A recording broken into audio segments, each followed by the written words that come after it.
So you can turn to Judges chapter 7 as we continue with Gideon, the fourth judge.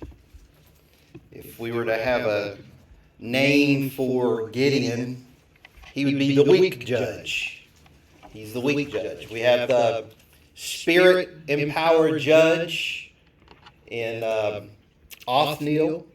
We have the, going through, we have Ehud, the unlikely judge. We have Deborah. She was the wise judge. Gideon's the weak judge. And so, if you remember last week, we saw how God called Gideon. I remember he was hiding. He was threshing wheat in a wine press. He was down low. He was hiding in fear because of the Midianites. God called him. God said, "Oh, mighty man of valor, mighty man of courage, mighty hero." Gideon questioned him, but God saw who Gideon would become. And that's what we're going to see today. We're going to see the hero come out in Gideon. And so chapter 7 is really the exciting part. This is the exciting part of Gideon's story. Remember the cycle, just to review, the cycle of judges: disobedience, discipline, despair, deliverance. The Israelites, they get in trouble, they disobey God, God disciplines them, they cry out. God always sends a deliverer and a judge, a rescuer. And so this is their deliverance through Gideon. So chapter 7, verse 1 says, "So Zerubbabel, that is Gideon." Remember, he was given that name because he tore down the Baals of his father, right? So, and his army got up early. So Gideon, he's fearful, he's in hiding. Now he's got an army. So they got up early. They went as far as the spring of Herod. The armies of Midian were camped north of them in the valley near the hill of Moreh. Verse 2, the Lord said to Gideon, "You have too many warriors with you. If I let all of you fight the Midianites, the Israelites will boast to me that they saved themselves by their own strength. Therefore tell the people, whoever is timid or afraid may leave this mountain and go home." So 22,000 of them went home, leaving only 10,000 who were willing to fight. So half the army. He had too many. That's too much for God. This place that they're talking about here, the Springs, Herod Springs. Michelle and I have been there, and since we like looking at pictures, I thought I'd show you a picture of Mount Gilboa, where all of this took place, and the springs as well. So that is standing on Mount Gilboa, overlooking. This is all part of the Jezreel Valley. Remember, all these stories are taking place in this area in the Galilee. Actually, from where we're standing, if you look to the right, you'll be able to see the Mount of Transfiguration, where Deborah. Yeah, we looked at that a few weeks ago. The mountain where Barak chased the enemy down. So all of this is in there. That's just on the other side of the Jezreel Valley. Here's the springs. There's the springs. So Mount Gilboa. So verse 4 says, "But the Lord told Gideon, there are still too many. Bring them down to the springs, and I will test them to determine who will go with you and who will not." All right, put up the next picture. Here's the Herod Springs means spring of trembling. Spring of trembling. And so you can see, this is a cave of Gideon right here. These are the springs. It's beautiful right now, the way all the beautiful, well, actually, that was in June. Put up the next picture as well. So that gives you a close. So crystal clear water, and actually, there's people come from all over, and they just chill out in the springs. So it's a neat place. It's like a mountain spring, cool water, clear water. But that's the spring right by the cave right there is where God calls these soldiers to come to. And so, you think about it. Here's Gideon. Put yourself in Gideon's shoes. I mean, the Midianites, it's already an army of how many tens of thousands of people. And so he's probably thinking, I don't have enough warriors. At 20,000, he's probably thinking, man, I wish I had more warriors. But God's like, no, you actually have too many. So he brings them down to 10,000. He says, no, that's still too much. But here's the point. Here's point number one. God reduced the army so he would get the glory. God had to get them to the place where they wouldn't even be tempted to take credit for the victory. That's what God is doing. God's like, I'm not even going to give you a chance to boast. I'm going to tear you down so low where you'll have to say, it's me who gives the victory. And so verse 5, when Gideon took his warriors down to the water, down to that water, those springs, the Lord told him, divide the men into two groups. In one group, put all those who cup water in their hands and lap it up with their tongues like dogs. And in the other group, put all those who kneel down, and drink with their mouths in the stream. So the group that does this, that's the lappers.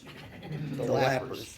And then the ones that actually just suck it right out. So that's the groups right there. That's how Keith does it. He just sucks it right. Those mountain streams. I don't know. Which would you think you'd be, a lapper or a sucker? What do you think you would be, Forrest? A lapper or a sucker?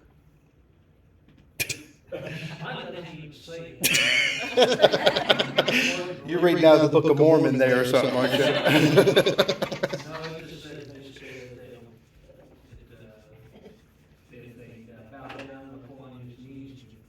Yep. Yeah, it doesn't say slurpers.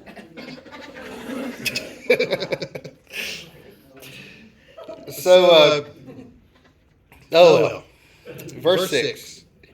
Only 300 men drank from their hands. All the others got down on their knees and drank with their mouths in the stream. The Lord told Gideon, with these 3 men, or the 300 men, I will rescue you and give you victory over the Midianites. Send all the others home. So there's a debate around the 300 men. I've heard a lot of messages about the 300. The most common that I've heard is that Bible teachers or preachers will say that God used the ones who lapped the water with their hands. This shows their vigilance. They're looking around. I've seen that. They're keeping an eye on the enemy, and that's a good argument. While the ones who are just straight down means they're careless. So God don't want the careless. And this seems like a good reason. That they're vigilant. They're looking around. But actually, the text, But here's the thing: the text doesn't say that's the reason why God. He just says the ones who lap, I'm going to use. Point is, people have just added that in. That's a good story, but we often get into trouble by interjecting something into the story. Let the story interpret itself, the scripture to interpret itself. Because actually, the fact is, think about it: God wasn't looking for the bravest. This isn't the movie 300 where you're looking for the brave. God He's not looking for the most vigilant soldiers. You miss the whole point of the story if you think that this is about God selecting the bravest, the 300. Look what it says in verse 2 again.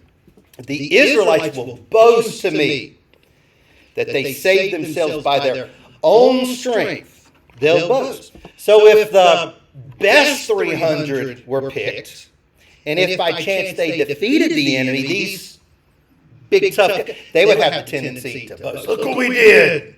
Only 300. We're the best.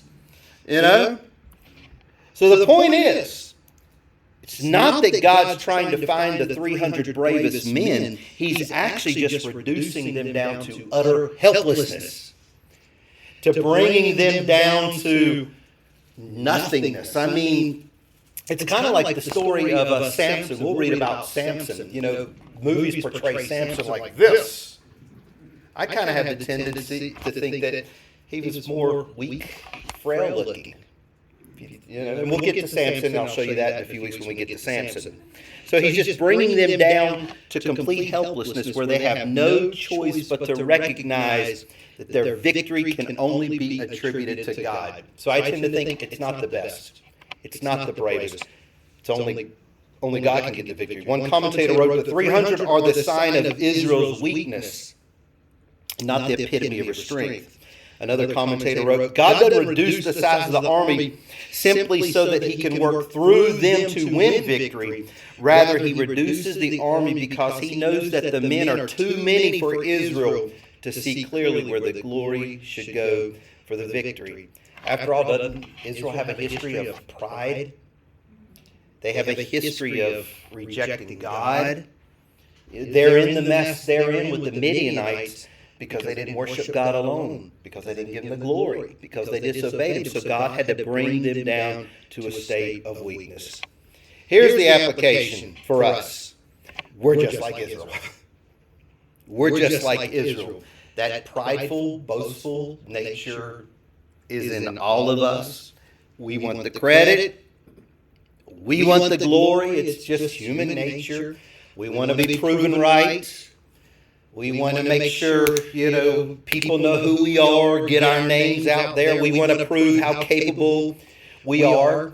In essence, that in our natural state, we want to be our own rescuer.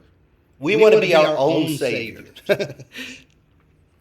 Now, of course, we should want to strive for achievements. We should be disciplined. We should want to be successful and all that. But we need to understand that the saving is still from God.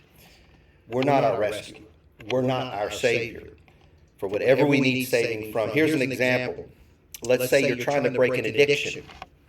To breaking it with smoking, drugs, whatever it is. Now, of course, it takes willpower, right? Got to be disciplined. You got to be committed. You got to, have your mind right. But still, at the end of the day, it's God who still delivers. It's God who empowers us with the willpower. It's God who empowers us with that right mindset to be disciplined, to say no, to resist. So the point is, our pridefulness in trying to be our own Savior robs God of the glory he deserves, which is why God often has to reduce us to a place of weakness before he can use us for his glory. A New Testament example, 2 Corinthians 12:9. This is when Paul was given the thorn in the flesh to keep him from being prideful. Paul's like, man, I begged God 3 times to take this thing away from me. But God said, this is going to keep you from boasting. I got to keep you in this weak state. But he said to me, it's one of my favorite verses, my grace is sufficient for you, for my power is made perfect in weakness. Therefore, I will boast all the more gladly of my weaknesses so that the power of Christ may rest upon me. So Gideon and Israel, God knows they'd be tempted to put their confidence in men and fighting men. But God removed that temptation by basically getting rid of their whole army. All they represent now, it's not an army of strength, it's an army of weakness. It's an army of weakness. But that's where they needed to be. That's where God had to get them to. Can you think of times in your life when God had to weaken you to bring you down a size so that he could use you? You remember times in your life where God worked through your weakness? I bet if you think about it, I bet you all have that testimony where God used a weakness to bring victory, to prove his power. Verse 8. Okay, I'm going to read. I'm going to just read this whole section here. So Gideon collected the provisions and ram's horns of the other warriors and sent them home. But he kept the 300 men with him. The Midianite camp was in the valley just below Gideon. I'm not going to put the picture up, but I could, right across that valley it would be Mount Moreh, and that's where you can actually see Mount Moreh. That's where the Midianites were camped. And so it said, sent them home, but he kept the 300 men with him. The Midianite camp was in the valley just below Gideon. That night the Lord said, "Get up, go down into the Midianite camp, for I have given you victory over them. But if you are afraid to attack, go down to the camp with your servant Purah. Listen to what the Midianites are saying, and you will be greatly encouraged. Then you will be eager to attack." So Gideon took Purah and went down to the edge of the enemy camp. The armies of Midian, Amalek, and the people of the east had settled in the valley like a swarm of locusts. Their camels were like grains of sand on the seashore, too many to count. Gideon crept up just as a man was telling his companion about a dream. This is cool. The man was telling this dream, and he overheard him. He said, "I had this dream, and in my dream a loaf of barley bread came tumbling down into the Midianite camp. It hit a tent, turned it over, and knocked it flat." His companion answered, "Your dream can mean only one thing. God has given Gideon, son of Joash, the Israelite, victory over Midian and all its allies." So Gideon's, he's listening in on this. It says, when Gideon heard the dream and its interpretation, he's like, yes. God's speaking to this guy. He bowed in worship before the Lord. Then he returned to the Israelite camp and shouted, "Get up, for the Lord has given you victory over the Midianite hordes." So why did God send Gideon into the Midianite camp? To give him assurance, to build up his faith. That's the second point. God gave Gideon assurance of victory. You know, God gave him a choice. He said, if you're a little concerned, go on down to the camp. So that's why Gideon went, to give him assurance. You can trust me. Remember all the other assurances Gideon had? The fleece, the altar, the burnt sacrifice on the altar. I mean, God is still gracious to give assurance to Gideon. Here's the point. God doesn't just call us and send us out worrying and wondering if we're going to make it, if we're going to survive, if we're going to be victorious. God will always give his children assurance of victory even before we go out. Even before he tells us to do something, he'll give you the assurance of victory. But notice, for Gideon to get the assurance of victory, he had to obey God. He had to take a risk. He had to go into the enemy camp to get that assurance. He had to leave his own comfort zone. He had to leave his own camp. The point, God will give us the assurance we need, but we still have to be obedient to him, which usually takes stepping out in faith. Matthew 28:19, Jesus gave the Great Commission. He told his disciples, he says, "Go and make disciples of all nations." And then what did he say? "I'll be with you." He said, you got to go, then I'll be with you. So the assurance of his presence, the assurance that he's going to be with them, would come after they went. You know, it's a good point to think about. You know, so many will question, why can't I get assurance from the Lord? Why do I just stay in this constant state of bewilderment and confusion? Where is God? Why can't I get this assurance? Well, maybe it's because you're not stepping out in faith, doing what God told you to do. You're not obeying him. Remember, you got to step out in faith. That's when you find the assurance. Here's 4 simple points on how God assures us. And we see it right here in Gideon. Number 1, the first way he assures us is through his word. Didn't the Lord speak to Gideon? His word? So God might not speak to us directly, but we have his written word to give us assurance. That's where that faith comes by hearing, and hearing by the word. The second way God assures us is through other people. He's listening to the man's dream that God gave this man, so he's getting assurance through this other person. That's why it's important to have good friends, good spiritual friends. And the multitude of counsel, there's safety, there's protection. And so assurance comes through other people. Number 3, assurance comes through circumstances of life. It's amazing how God orchestrates this event, this circumstance. For Gideon to be in the right place at the right time, thousands of Midianites, this camp is massive, but he just happens to hear the man who had the dream. That's a circumstance. And so when you're faithful to step out, when you're faithful to obey God, He'll often put you in the right place. He'll put you right in the place you need to be to receive that assurance. And here's the fourth. We receive assurance through Christ's victory. The fact is, we're already victorious because of Christ's victory. So that's why we need to stay Christ-focused. That's why we need to stay gospel-centered, because staying focused on Christ's victory, that always brings assurance.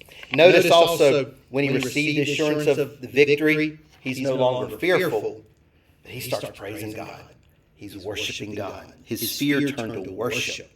The worship prepared him for action. So now he's ready. He's got assurance. And here's the battle plan. Verse 16. He divided the 300 men into 3 groups, and each man a ram's horn and a clay jar with a torch in it. Where's the swords? Where's the spears? God, I'm not giving you these swords or spears I'm going to give you this victory. I'm going to give you this victory.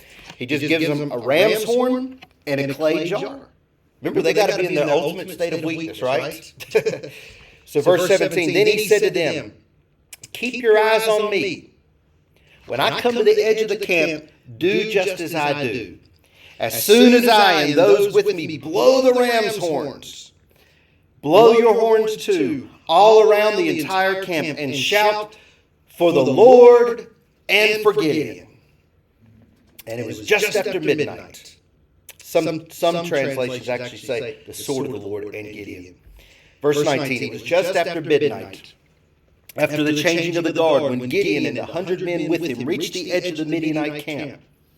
Suddenly they blew the ram's horns and broke their clay jars. Then all 3 groups blew their horns and broke the jars. Imagine how loud of a sound that was. They held the blazing torches in their left hands and the horns in their right hands, and they all shouted, a sword for the Lord and for Gideon. That's an amazing story right there. I mean, think about it. It's a brilliant plan. They're going at night. The changing of the guard. Also, all of the horns, the breaking of the jars is going to make the Israelites appear bigger than what they really are.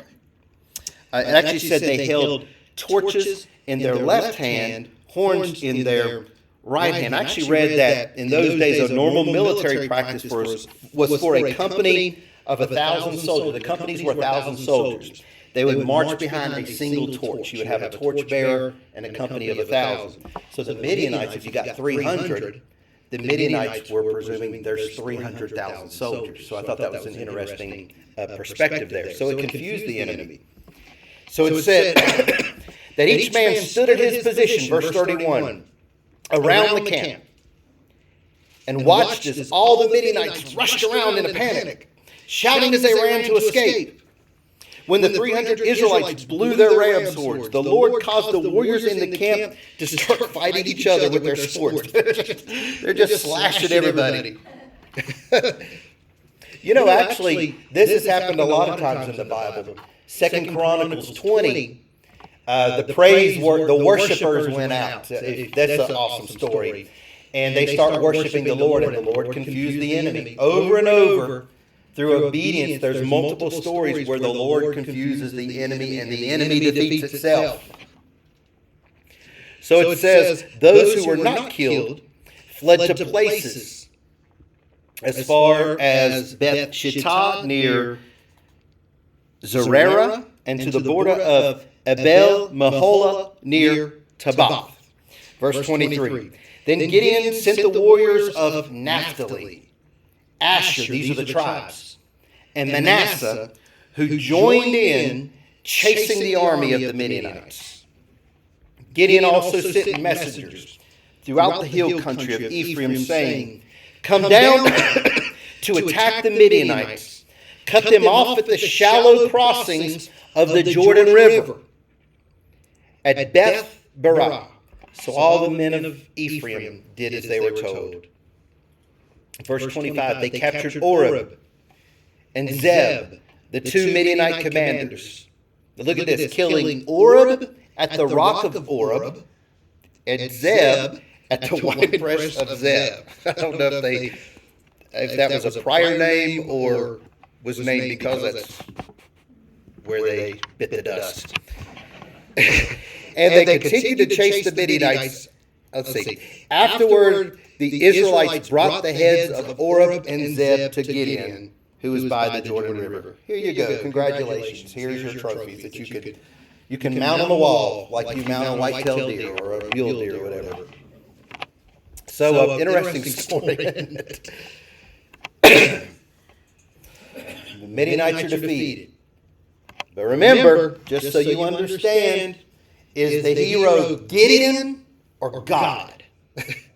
It's God. Gideon is not it's God. Point number 3, God alone gave the victory. God alone gave the victory. I mean, there was no cause whatsoever for them to boast. I mean, this was just a small group of 300. They weren't master marksmen with their bows because they didn't have any bows. They weren't awesome swordsmen. They didn't have any swords. Ram's horn, threw down the jars and the torches. Here's an interesting observation. Remember the irony of the story of Deborah. The enemy king, he was a king who raped women, abused women. You remember this story? He abused the women. He mistreated women. He was killed by a woman. So that's the irony of the story of Deborah. Remember the tent peg. You like tent peg lady, don't you, Athlon? You'll never forget tent peg lady, will you? Here's the irony. This is what I wanted you to see. Rock, wine press. The irony here, Gideon was found in fear. Where was he hiding? In a wine press. Where was one of the commanders killed? In a wine press. The place of fear where Gideon was found timid, that commander was killed at that wine press. Another, Oreb, was killed at the rock, at a rock. If you remember, the rock is the sacrificial rock. Remember the rock of Gideon, where God burned up the rock. So the enemies were killed where Gideon was found in fear, a rock and a wine press. And so, story of Gideon. God selects Gideon to rescue Israel. He's the weakest. He's of the weakest clans. He says, I'm the least in my household. God gives him an army, but he takes his army down to 300 men. Weakness. Gave them no weapons, just horns, jars. Why would God do this? To bring them to the place of weakness, and not enough to where they have no doubt that only God can save and rescue and get the glory. When we are stripped down to not enough, here's the takeaway. When we are stripped down to not enough, God will always be enough. God's enough in our not enoughness. And that's the whole theme here. God is enough. We're not enough. God's enough. Think about this as we close. Think about the gospel, tied into the gospel. God had to strip Gideon down to a state of weakness. Think about how God stripped his son down to a state of complete weakness. Think about Christ on the cross. He was stripped, weak, He was weak. He was down to nothing, stripped to nothing. But while Jesus hung in weakness, at the same time, he also displayed the greatest strength and power in all of history. So he's hanging there in weakness, but yet through his weakness, through the cross and resurrection, he reveals his power. And so I don't want to compare Gideon to Jesus, but Gideon is our greater, or Jesus is our greater Gideon. He is our greater Gideon. And so we'll continue next week in chapter 8, and we're going to continue with Gideon as well.